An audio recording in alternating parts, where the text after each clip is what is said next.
참 좋죠. 제가 저쪽에 있을 땐 성가대가 바로 옆에 있으니까 눈을 돌려도 보기가 힘들었어요. 그런데 오늘 이쪽에서 보니까 참 좋고요. 참 성가대가 잘한다 싶은 생각이 있습니다. 그다음에 피아노가 소리가 특별히 좋지 않습니까? 먼저 저쪽에서는 제 집에서 쓰던 거를 갖다 놓다 보니까 소리가 좀 그랬는데, 이게 킴볼이라고 하는 아주 유명한 명품입니다. 그런데 우리 이순자 권사님이 여기다가 하나님께 드렸어요. 이건 돈 주고 살래야 살 수가 없는 그러한 거예요.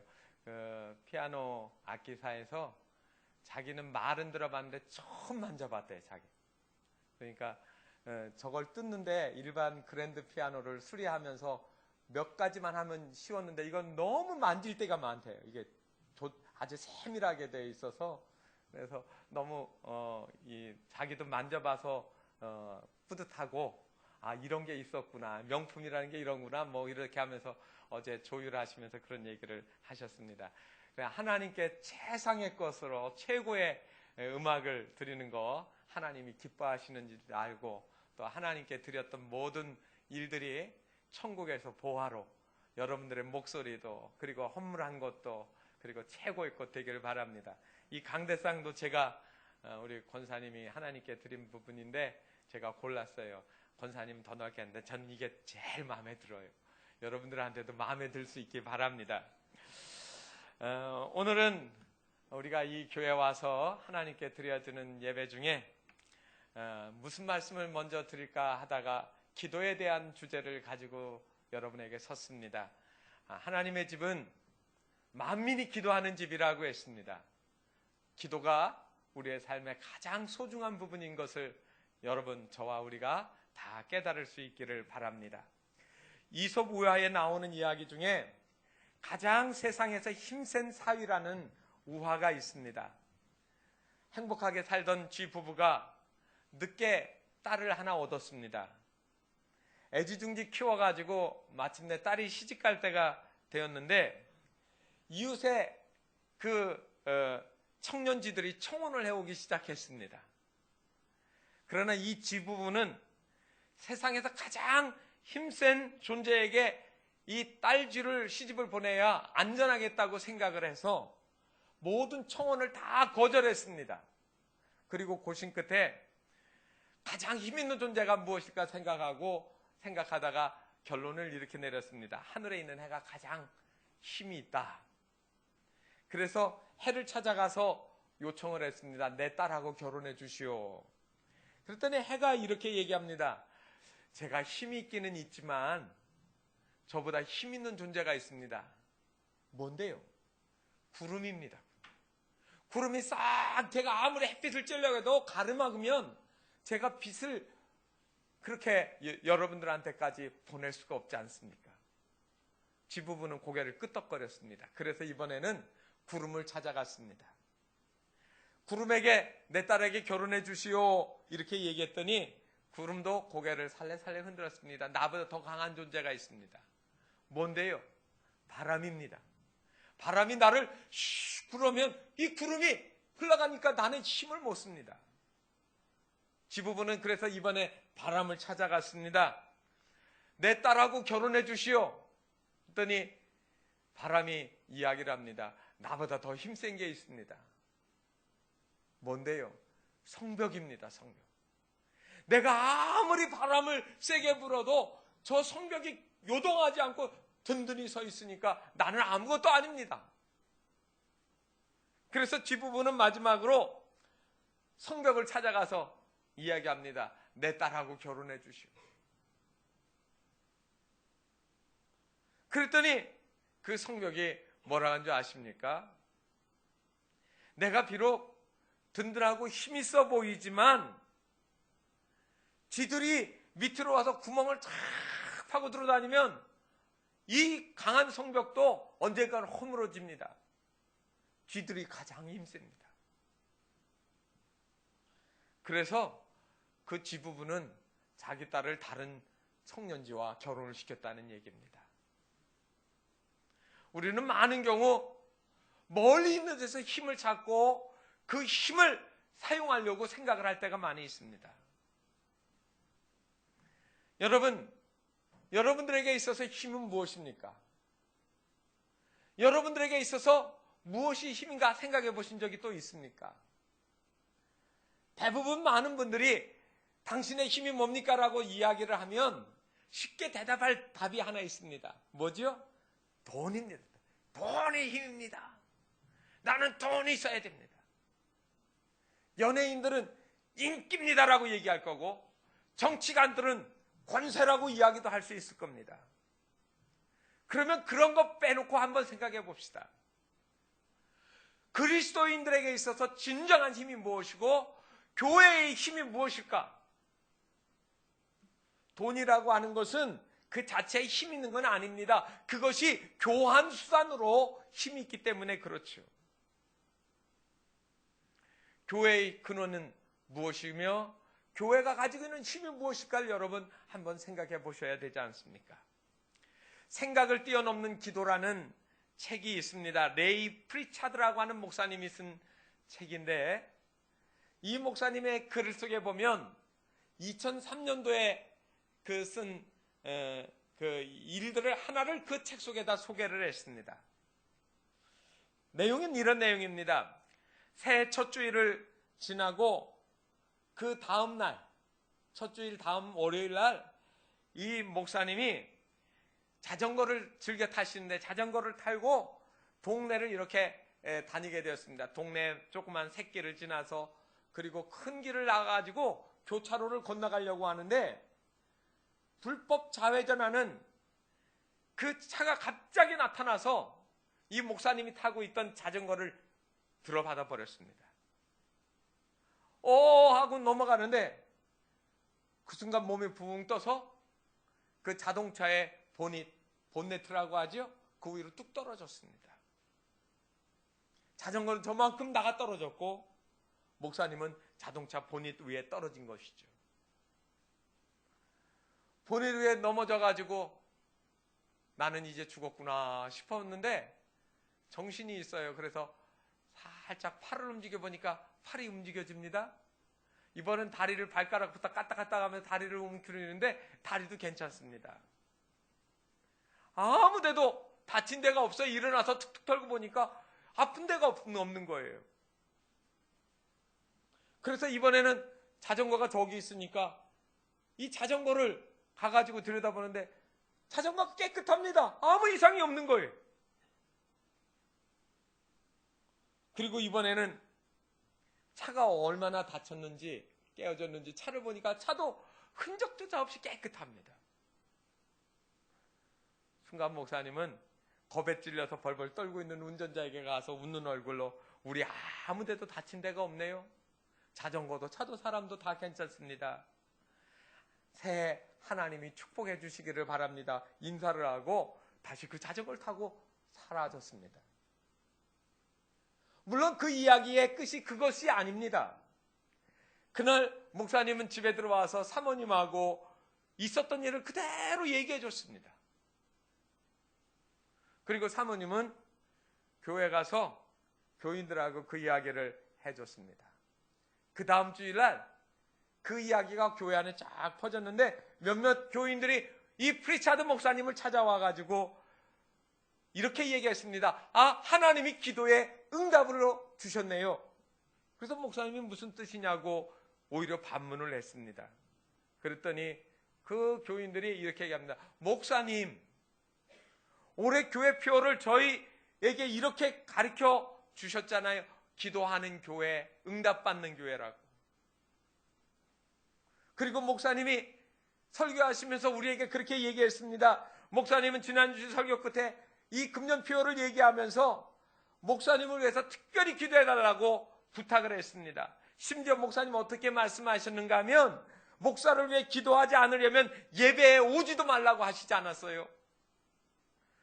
저희들은 그 목사님 말씀 듣고 기도를 했고 또 우리 기도도 정하고 한 해 동안 하나님이 어떻게 응답해 주실 것인지 하나님께 기도하기 시작했는데 틀림없이 목사님께서 월요일 그 사고를 당하실 줄 알고 우리에게 기도 부탁하신 거 아닙니까? 그때 비로소 이 프리차드 목사님은 자기 스스로 깨닫지 못한 기도 제목을 교인들에게 부탁한 것과 그리고 교인들의 기도를 통해 그가 보호하심을 받았다는 사실을 깨우쳤고 그 책에다가 그 사실을 간증을 썼던 것입니다. 여러분, 교회의 힘이 무엇이냐고 여러분들이 묻는다고 하면 저는 당연하게 이렇게 얘기하겠습니다. 교회의 힘은 기도의 힘이다. 우리가 그리스도인으로서 기도하고 살아야 될 이유가 무엇입니까? 여러 가지를 가지고 있지만은 첫째로는 우리가 기도하고 살아가야 되는 거, 왜 기도가 우리의 힘이 되어지는 생명줄과 같은가 하는 이야기는 다른 거에서 찾지 않습니다. 바로 주님께서 너희도 기도하라고 명령하셨기 때문입니다. 예수님이 이 기도의 중요성을 아셨고 예수님이 먼저 기도하셨고 우리에게 또한 기도하라고 말씀하신 거예요. 깨어 기도하라고 주님 말씀하시는 겁니다. 그러면 예수님에게서 우리가 기도의 모범을 보게 되어지는데 예수님은 왜 기도하라고 하셨고 기도에는 어떤 중요성이 있기 때문에 우리에게 기도하라고 하셨을까요?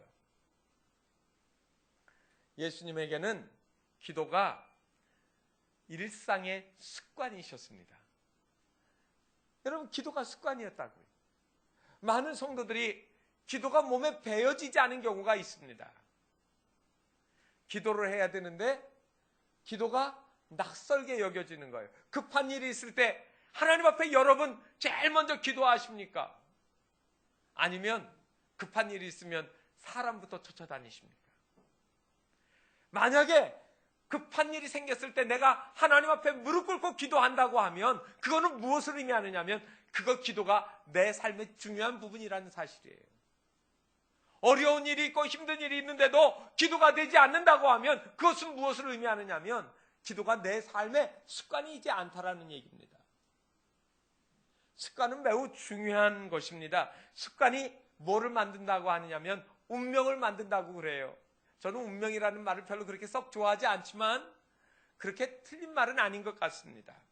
서양 격언에 이런 말이 있지 않습니까? 우리가 생각에 씨앗을 뿌리면 행동의 열매를 거두게 되고 행동의 씨앗을 뿌리면 습관의 열매가 얻게 되어지고 습관의 씨앗은 결국은 성품을 얻게 되고 성품은 우리의 운명을 결정짓는다. 뭐 그런 얘기요. 이 얘기입니다. 제가 군대에 있을 때 제 부대장이 이 이야기를 저한테 막 하더라고요. 그래서 제가 그 말 좋다 해놓고 이렇게 기억하고 있었는데 나중에 보니까 이게 서양에 나와 있는 격언집에 있는 이야기입니다. 여러분, 우리가 우리의 자녀들에게 좋은 습관을 길러준다고 하면 자녀 교육은요 90% 이상 성공한 겁니다. 예를 들어 이런 겁니다. 일찍 자고 일찍 일어나는 습관, 규칙적으로 독서하는 습관, 예습하고 복습하는 습관, 운동하는 습관, 타인의 말을 잘 듣고 경청하는 습관, 봉사하는 습관, 교회 가는 습관, 기도하는 습관, 성경 읽는 습관, 이런 것들을 잘 가르쳐주게 되어지면 내 재산을 많이 자식에게 물려준 것보다 훨씬 유익한 그러한 삶의 그러한 열매들을 우리에게 주어준다는 말입니다. 실제로 여러분 자녀들에게 그러한 것들을 우리가 심어주는 거 아닙니까? 그런데 그 중에 저는 영적으로 중요한 것들이 바로 기도하는 일이라고 생각합니다. 누가복음 오늘 우리가 읽은 22장은 예수님께서 십자가를 지시기 마지막 그 한 주간에 있었던 일입니다. 예수님이 감람산에 있는 겟세마네 동산 안에 들어가셔서 기도하고 있는 장면이죠. 특별히 내일이면 십자가를 져야 될 상황입니다. 그런데 여러분, 일이 급하고 답답하기 때문에 예수님이 기도하러 들어가셨다, 그게 아니에요. 여러분, 성경을 보시면 39절에 뭐라고 썼는가 하면 예수께서 나가사 뭐라고 했느냐면 그 다음에 습관을 따라 그랬습니다. 내일 십자가를 지셔야 할 상황인데 습관을 따라 기도하러 들어가신 거예요. 예수님에게서 기도는 거룩한 습관이셨습니다. 예수님은 제자들을 데리고 다니실 때에도 제자들을 한쪽에 놓고 본인은 기도를 하셔야 됐어요. 그러면 제자들이 예수님이 기도하고 돌아오실 때까지 기다리곤 했는데 제자들에게는 궁금증이 있었습니다. 도대체 예수님의 기도가 왜 그렇게 중요한 것인지. 그래서 누가복음 11장 1절에 보면 제자들이 예수님에게 이런 질문을 합니다. 우리에게도 기도를 좀 가르쳐 주세요. 예수님은 중요한 일이 있을 때 하나님의 아들이심에도 불구하고 그렇게 열심히 기도하시는데 우리에게도 기도를 가르쳐 주세요. 만일 주님이 기도하시는 것이 형식적인 기도였다고 하면 제자들이 아마 그렇게 얘기하지 않았을 겁니다. 아, 기도 끝내셨구나. 이제는 밥 먹으러 가야지. 뭐 이게 아니에요. 왜 예수님은 일마다 때마다 그렇게 기도하셨는지. 여러분, 우리는 기도를 갖다가 뭐라고 생각하십니까? 제가 식사에 빗대놓고 여러분에게 질문하겠습니다. 기도가 여러분 밥입니까? 반찬입니까? 국입니까? 아니면 간식입니까? 김치는 없어도 밥은 있어야 되잖아요. 때로는 저는 국 없이도 밥은 먹습니다. 그럼 국 없어도 그냥 식사는 되는 거예요. 반찬 좋은 거 없어도 밥은 있어야 되는 거거든요. 여러분, 기도가 밥이셔야 된다는 말입니다. 마치 간식처럼 뭐 맛있는 식사 끝나고 아이스크림 하나 달게 먹는 것처럼 그렇게 환경에 따라서 분위기 좋게 하는 양념처럼 되어서는 안 된다는 이야기 아닙니까? 우리는 그렇게 기도를 생각하고 있어야 됩니다. 우리 선배들은 예로부터 기도를 영적인 호흡이라고 가르쳤습니다. 여러분, 호흡은 어떻게 하는 겁니까? 화가 날 때도 호흡하고요. 즐거운 일 있을 때도 호흡합니다. 기분이 딱 가라앉았을 때도 기도해야 되고 기분이 업되어도 여러분 우리가 기도해야 된다는 말이에요. 호흡은 바로 그런 것 아니겠습니까? 호흡이 멈추면 죽는 것 아니겠는가 말이에요. 기도가 그리스도인들에게 있어서 생명입니다. 저는 광주 우리 교회가 이곳에다가 좋게 장식을 해놓고 그리고 그냥 액세서리처럼 가끔 한 번씩 들여다보는 곳이 아니라 저와 여러분이 이곳에 오면 하나님 앞에 간절하게 기도하고 감사할 일이 있을 때도 기도하고 어려울 때도 기도하는 기도의 영적 호흡이 숨쉬는 그러한 허파와 같은 곳이 되어지기를 바랍니다. 기도의 힘이 넘치는 교회에는 하나님이 살아 역사하십니다. 여러분, 여기에 시스템 에어컨을 넣어놨습니다. 겨울에는 여기서 따뜻한 바람이 나올 것이고요. 그리고요, 조명도, 그리고 여러분 앉은 자리도 아마 대한민국에서 제일 잘 만드는 성구사를 찾아가서 골라가지고 해놨습니다. 장인이 목수가 구멍을 홈을 파서 끼워 넣고 거기다 접착제를 넣고 옷 못질을 하고요. 그냥 대충 만든 제품이 아닙니다. 최고의 것을 만들어 놨습니다. 그러나 여러분, 여기가 아무리 좋고 모든 것이 갖춰져도 정작 여기에서 기도가 일어나지 않으면 뭐가 이루어지겠습니까? 옛날에는 이것보다 더 어려운 상황에서도 가만히 무릎을 꿇고 기도했던 그 영적인 호흡이 교회를 교회되게 하고 그리스도인들의 생명이 넘치게 했던 것들을 기억하시라는 말입니다. 기도는 옵션이 아닙니다. 선택사항이 아니란 말이에요. 내가 죽느냐 사느냐 하는 것이 내 기도를 통하여 나타난다는 말이에요. 저는 여러분들이 기도할 때 하나님이 반드시 그 기도를 들어 응답하여 주시고 그리고 여러분들의 생명이 여러분들의 영적인 능력이 늘 새로워질 줄 믿습니다. 살고 싶으면 여러분 기도하시기 바랍니다. 기도를 여러분의 거룩한 영적인 습관으로 만들어 가시기를 주님의 이름으로 축원합니다. 자녀를 믿음으로 잘 기르고 싶은 어머니가 있었습니다. 주일이면 꼭 교회 데리고 나갔고요. 그리고 기도하는 것도 성경 읽는 것도 잘 가르쳐 줬습니다. 그런데 어느 날 이 아들이 자전거를 타고 싶어요. 그래서 어머니한테 자전거를 사달라고 조르기 시작했습니다. 그런데 이 어머니는 걱정이 있어요. 자전거를 타고 길거리 갔다가 이렇게 부딪히면 다치는 거를 보고 자전거 안 사주려고 맘먹었습니다. 그래서 이 아이에게 안 된다고, 위험하다고, 더 커서 내가 더 커지면 그때 사주겠다고 이렇게 미루는 겁니다. 그런데 계속 이 아이가 졸다가 안 되니까 방법을 바꿨습니다. 어머니가 하나님께 정직하고 진실한 마음으로 기도하면 나중에 다 들어주신다고 하는 그 이야기를 생각해 놓고 다음날 학교 갔다 와서 어머니가 집에 들어올 때쯤이면 자기 방문을 열어놓고 크게 소리를 내서 기도하기 시작했습니다. 하나님, 자전거 한 대만 사주세요. 꼭 사주세요. 예, 하나님. 그러니까 엄마가 이렇게 들여다보고 얘기합니다. 너 하나님한테 기도하는데 왜 그렇게 고래고래 소리를 질러가면서 기도하니? 하나님은 우리가 조용히 속으로 기도해도 다 알아들으시니까 조용히 기도하렴. 기도하지 말라고 할 수는 없고요. 그런데 다음날 또 보니까 자기 방문을 열어놓고 하나님, 자전거 한 대만 사주세요. 꼭 사주세요. 예, 하나님. 또 기도하는 거예요. 그래서 이번에도 타이릅니다. 예, 조용히 기도하려면. 그랬더니 아이가 이렇게 대답합니다. 싫어요. 조용히 기도하면 하나님은 들어주실지 모르지만 엄마는 못 들으시잖아요. 엄마가 들어서 기도 응답해 줘야 된다는 얘기예요. 여러분, 우리는 어떻게 기도합니까?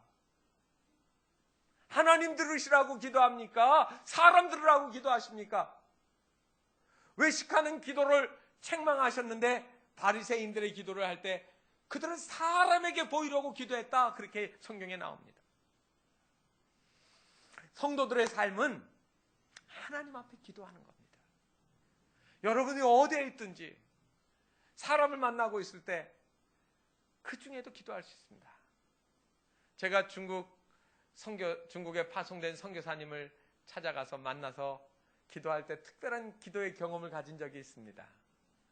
중국의 북경 베이징 덕이라고 여러분 아시죠? 북경의 오리 요리가 아주 유명한데 제가 그거 좋아하지 않는지도 모르면서 무조건 끌고 들어간 거예요. 유명하다고. 넓은 홀에 사람들이 꽉 차 있습니다. 테이블마다. 그런데 선교사님이 저한테 이렇게 얘기합니다. 목사님, 목사님이라고 안 하기로 했는데 사장님이라고 사람들 들을 때는 하자 했는데 조금만 더 목사님, 여기 우리 눈 감고 기도할 수는 없습니다. 그러니까 눈 뜨고 서로 얼굴을 쳐다보며 기도해 주세요.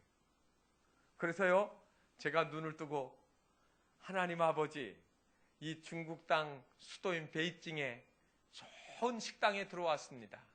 그러나 하나님, 이 중국의 영혼들이 이 맛있는 요리만 먹고 살집만 늘리는 것이 아니라 하늘의 양식으로 저희들의 삶이 건강해지고 복이 되게 이 중국 땅에 복음이 역사하게 해 주시옵시고, 그리고 이 선교사님들의 말씀을 통하여서 교회가 회복되게 해주시고 교회가 세워지게 해주세요. 또 이렇게 좋은 음식을 대접받게 해주셔서 감사합니다. 우리의 돌아가는 시간까지 하나님 지켜주세요 하고 제가 눈을 뜨고 기도하는데, 그때 제가 하나님이 저와 함께 하시는 것을 뜨겁게 그 순간에 제가 마음속에 느끼고 기도했던 적이 있습니다.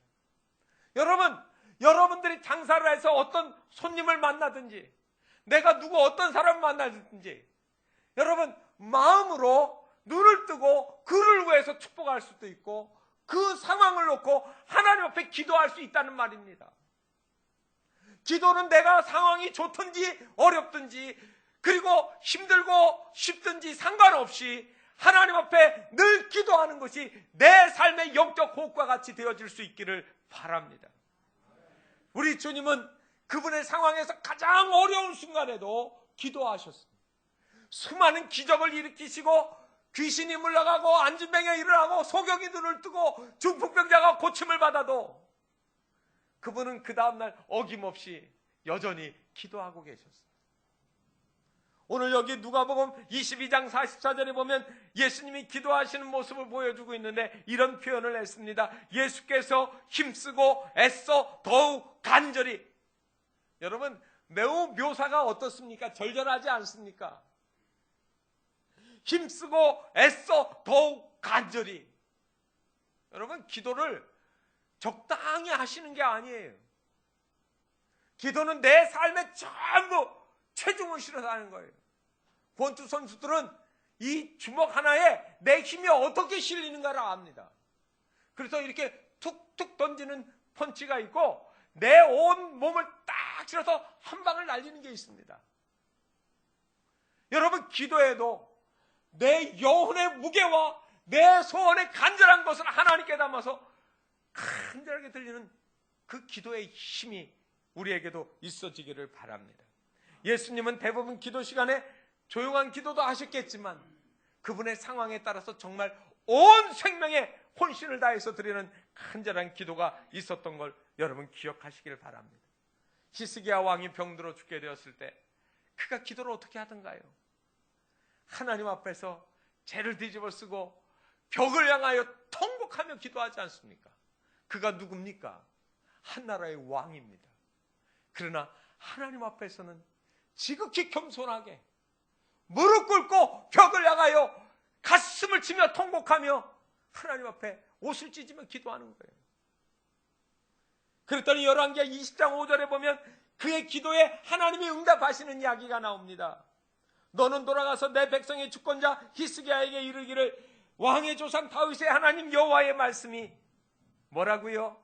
내가 내 기도를 들었고 내 눈물을 보았노라. 내가 너를 낫게 하리니 내가 3일 만에 여호와의 성전에 올라가게.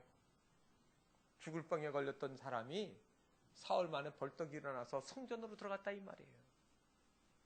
하나님은 우리의 간절한 기도를, 통곡을 기억하시는 분입니다.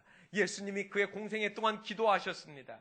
제자들을 택할 때도 기도하셨고 제자들을 훈련시켜 놓고 그리고 그분은 산에 들어가서 기도하시다가 내려오셨습니다.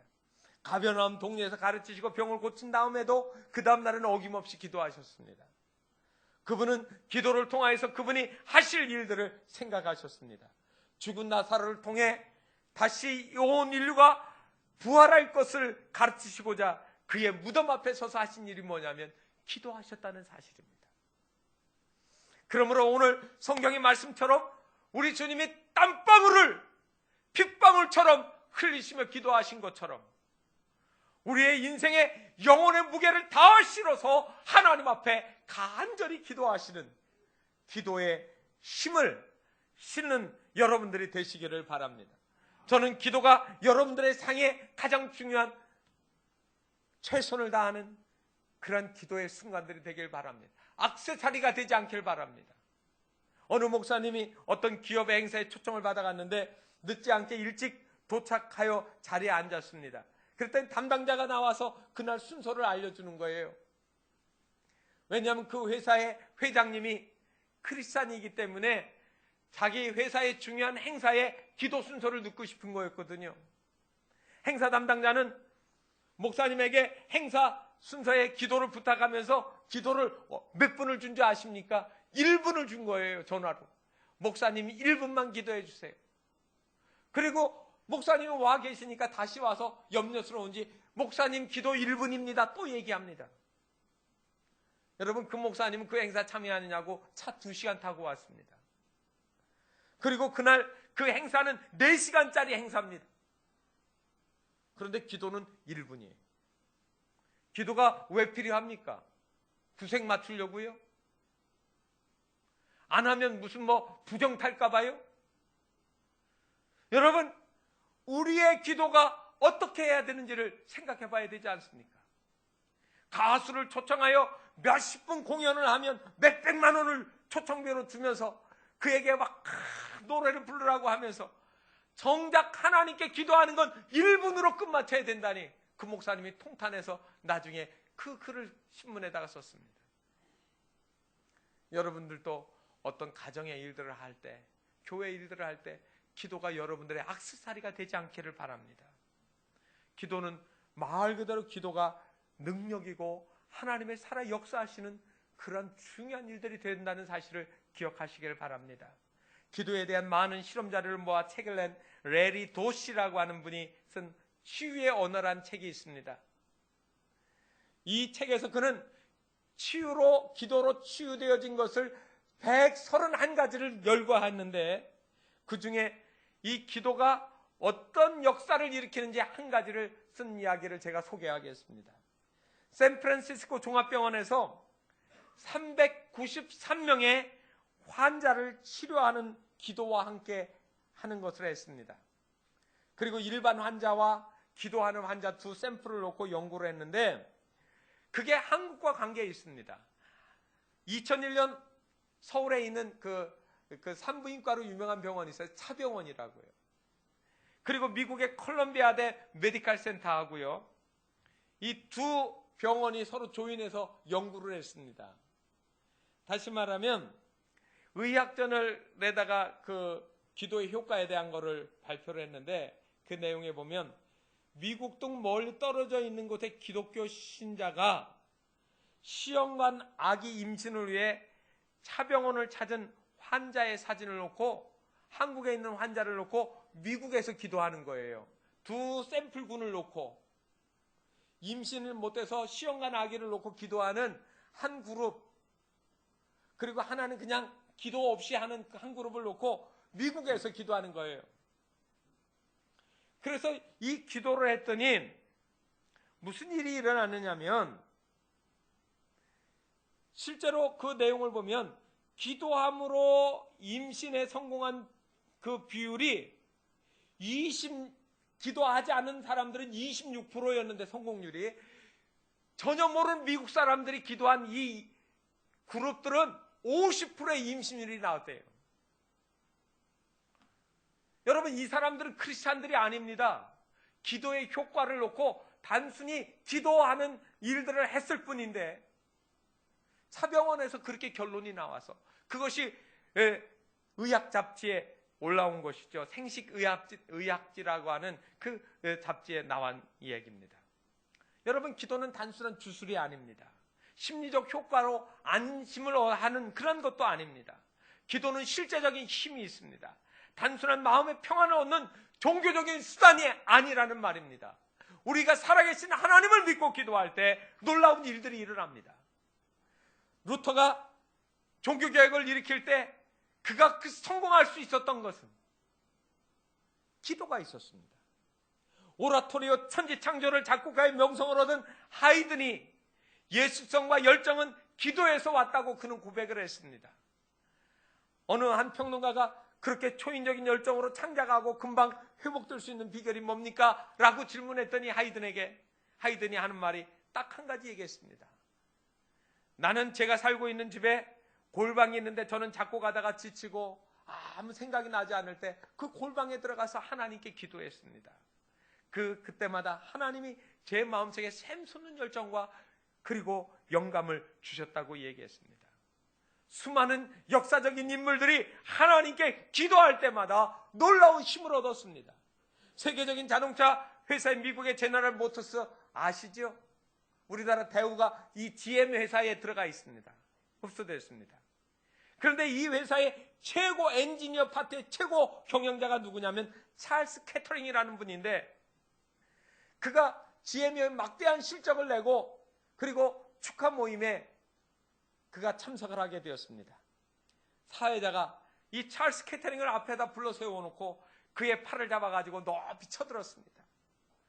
여러분, 찰스 캐터링이십니다. 이분이 이 신화 같은 손으로 우리 회사를 이렇게 든든하게 만들어놨다고 칭찬을 했습니다. 사람들이 그를 쳐다보는데 사회자가 마이크를 대고 질문을 했습니다. 캐터링 씨, 이 손으로 한 일 중에서 가장 중요한 일이 무엇이었습니까? 의도된 질문이었죠. 사람들이나 사회자나 다 속으로 그랬을 겁니다. 내 손으로 자동차 만든 일들이 가장 나에게 보람된 일이고 그리고 값진 일이었다라고 얘기할 줄 알았는데 그 순간 찰스 캐터링이라는 분이 이렇게 얘기를 했습니다. 이 손으로 한 일 중 가장 중요한 일은 내가 힘들고 어려울 때마다 내 두 손을 모으고 하나님께 기도했던 일이 내 손으로 한 일 중에 가장 중요한 일입니다. 내 자동차 만드는 기술의 많은 부분은 내 것이 아니라 하나님이 주신 것이었습니다라고 이야기를 했습니다. 기도는 능력이 있습니다. 기도는 불가능을 가능하게 해줍니다. 우리의 세상을 창조적으로 바꿔주고 우리의 마음에 하나님의 평안을 주게 되어집니다. 여러분들이 기도하게 될 때 여러분들은 기도를 통하여서 눈물이 멈추는 것을 경험하실 겁니다. 기쁨으로 하나님이 바꾸어 주시고 질병이 치유가 되어지고 가정이 회복이 되어지고 행복해지고 삶이 복되어지는 놀라운 일들을 경험하실 것입니다. 오늘 이 놀라운 축복이 광주 우리 교회 이 성전 안에서 그리고 앞으로 이어지는 계속되는 공간을 통하여 이 교회 울타리 안에서 늘 일어날 수 있기를 바랍니다. 하나님이 여러분들에게 이 놀라운 기도를 통하여 날마다 세임과 복 주시는 귀한 역사들이 일어날 수 있도록 은혜 베풀어 주시기를 주님의 이름으로 축원합니다. 기도하겠습니다. 살아계신 하나님 아버지, 참으로 감사하고 감사합니다. 우리가 무엇이간데 하나님과 이렇게 가까이 동거하며 살아갈 수 있도록 은혜를 주시는지요. 하나님과 우리가 영적인 호흡을 통하여 기도하게 하시고 기도를 통하여 하나님과 늘 대화하게 하시고 하나님의 능력이 우리 가운데 살아 역사하는 것들을 체험할 수 있도록 은혜 베풀어 주시옵소서. 저희들이 기도할 때 원수 마귀가 떠나가게 하시고 근심이 물러가게 하시고 불평이 사라지게 하시고 하나님 아버지 고통이 변하여 하나님의 말할 수 없는 은혜와 축복이 되게 하여 주시옵소서. 오늘도 우리와 함께 하신 하나님, 이 광주 우리교회 성전을 통하여서 하나님과 기도하는 영적 허파와 같이 늘 숨쉬며 살아 움직이는 저희들 모두가 되게 하여 주시옵소서. 이 모든 말씀을 우리 구주 예수님의 이름으로 간절히 기도하옵나이다. 아멘.